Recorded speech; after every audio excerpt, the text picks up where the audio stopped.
Здравейте! Казвам се Маруся Пашкова и съм психолог, родов терапевт от школата на Аида Марковска. В работата си използвам и други холистични подходи.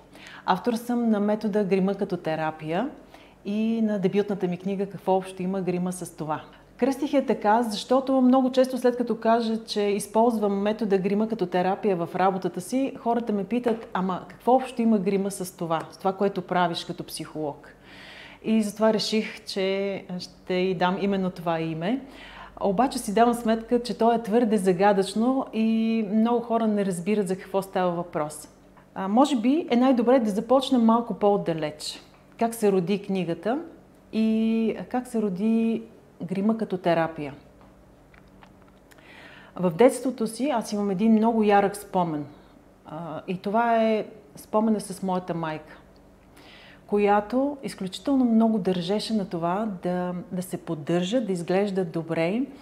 И рано сутрин, тя ставаше много рано, наистина ставаше около 5 сутринта, да ни приготви закуска на първо място, да подготви себе си, правише си косата. Моята майка имаше прекрасна, лъскава коса, навиваше я на ролки, след това до огледалото си слагаше червило, очна линия и аз наблюдавах този процес в захлас.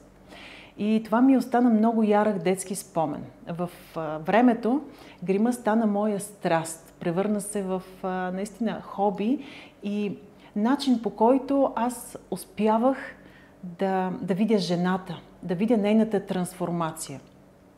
Разбира се, завърших психология, никога не съм предполагала, че се занимавам с грим, но след едно прегаряне, така е модерно в днешно време да се нарича бърнаут, но след това прегаряне като менеджер работех в една компания и се случи една доста трудна година. Аз просто реших, че ще напусна и това, което стана в последствие, близо месец не спирах близо месец спях. Толкова много имах нужда от възстановяване, че буквално ставах само и единствено да отида до тоалетната, дори не се хранех. Един месец без прекъсване, аз съм човек, който винаги е бил много активен, става рано, но това се случи.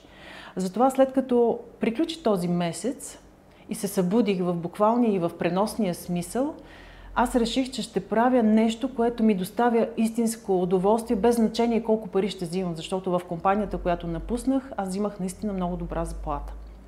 И тогава, разбира се обърнах към грима. Като нещо, което винаги ми е било страст, знаех, че ми харесва.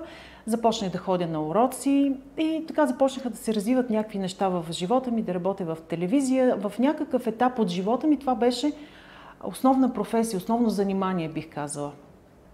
В един момент живота ме отведе до срещата с следващия ми работодател, където пък успях да интегрирам всичко това, да направя тази комбинация между опита, уменията, знанията, което имам като психолог и разбира се опита ми като гримьор. Това ми даде възможност в последствие, след като изучих и регресия, която да ползвам в работата си, аз реших да създам метода Грима като терапия. Защо? Защото имах през цялото време възможността да наблюдавам преобразяването на жената. Това, което се случва с нея след използването на грим, самочувствието, което добива, увереността, начинът, по който вижда себе си в огледалото. И най-общо какво правех и продължавам да правя, разбира се, и сега, използвайки метода, ние поставяхме тема, основно в група, поставяме тема, която е важна, може да бъдат нашите страхове, може да бъде връзката с майката, чувството за вина и след това, след един разговор, който се провежда и определена терапевтична работа, имаме една визуализация и накрая завършвах с грим. Защо с грим? Защото аз го използвах като нещо, което е наистина много, много старо, много древно като средство, което жената използва, за да се чувства красива, привлекателна и да променя своите състояния. Грима всъщност е метод, който се използва и от актьорите, за да ми преминават от едно състояние в друго, да влизат в роля. И си дадох сметка, че грима е наистина много силен терапевтичен инструмент. Това не е просто нещо, което използваме, козметичен продукт, който използваме, за да си сложим червило, глан, за да стане много красиви или каквото и да било. Той наистина може да бъде погледнат от съвсем друга гледна точка. И така по време на COVID, изведнъж наистина изведнъж, неочаквано за мен, една нощ се събудих внезапно и започнах да пиша. Започнах да пиша през моите истории, през моите преживявания.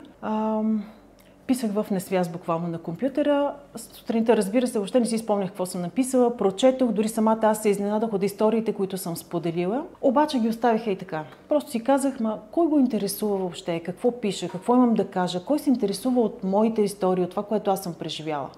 После на няколко пъти във времето започвах и спирах, докато тази година, наблюдавайки децата ми, основно дъщеря ми, която пораства и това, което се случва в обществото ни, това, което се случва с младите хора, аз не си казах, че може би, ако я довърша и разкажа още нещо и споделя опита си именно с метода грима като терапия, ще дам възможност или ще дам малко поне помощ на някой, който има нужда в момента да направи преход в живота си. Защо започнах с дъщеря ми? Защото тя тепърва е в този период, в който се оглежда в огледалото, харесва се, променя се, гледа някакви модели, следва. И на мен много ми се искаше да й покажа, че тя е красива такава каквато е. С носленцето, което има, с очите, които има, с цялото излъчване. И дори си направихме един експериментален клип, в който тя ме пита дали е красива. И това, което й обяснявам е, че тя е истински красива такава каквато е. И да си погледне носленцето. Много често жените не харесват носа си. Това, което се случва в последните години е безумно. Всички да искаме да бъдем еднакви, задължително да направим някаква трансформация на носа си, да го направим точно по модел, да бъде много красив, без да си даваме сметка, че така губим от своята идентичност. И че много често именно тази идентичност ще ни позволи да се върнем отново към себе си, да намерим центъра си и да се справим с някакви предизвикателства в живота ни. Но следто, моето е това като на моя баща. И всъщност това е връзката ми с рода. Моята дъщеря има същото насле. И аз си казах, това е в моментите, в които ти се чувстваш в криза или просто ти е трудно, погледни се в огледалото, виж наслето и там ще видиш наслето на твоя дядо, който те обожава. И в този момент ти ще почувстваш вероятно и силата, която имаш, подкрепата, която имаш на хората, които истински те обичат. Жените, с които работя, са на различна възраст. Затова и книгата няма определена възраст, която мога да поставя за кого е. Да, може би е малко повече за жени, които са натрупали опит. 35+. Но аз работя и с по-млади момичета, случвало ми се и смятам, че доста успешно, защото те виждат една друга гледна точка. Виждат, че има как да се справят и виждат, че не е нужно да бъдат еднакви и задължително да отговарят на определени критерии. Просто трябва да се научат да възприемат себе си такива, каквито са. Все по-често се случва така, че в много млада възраст момичета правят корекции по себе си. Аз не смятам да съм човекът, който ще дава наставления и ще казва кое е правилно или не. Всеки трябва да направи своя избор. Това, което ми се иска е дори и да са направили тази стъпка, да си дадат сметка, че промяната на лицето ни не може да направи промяна в душата ни. Ако ние първо не направим първото, ние първо трябва да сме много наясно кои сме, какво обичаме, какво харесваме, къде искаме да бъдем. Както се казваше в Карлсон, ти си там, където искаш да бъдеш. Ти си там, където искаш да бъдеш. И ние наистина сме там, където искаме да бъдем. Всички минаваме през трудности, всички минаваме през своите битки, но корекцията на носа или на гърдите със сигурност няма да ни помогне да се чувстваме по-добре. Може би временно, но това е илюзия. Аз съм убедена, че е илюзия. Вярвам, че щастливите хора са тези, които са успяли да удовлетворят, да осъществят своите таланти, своите дарби. Тези, които се чувстват добре в кожата си, такива каквито са.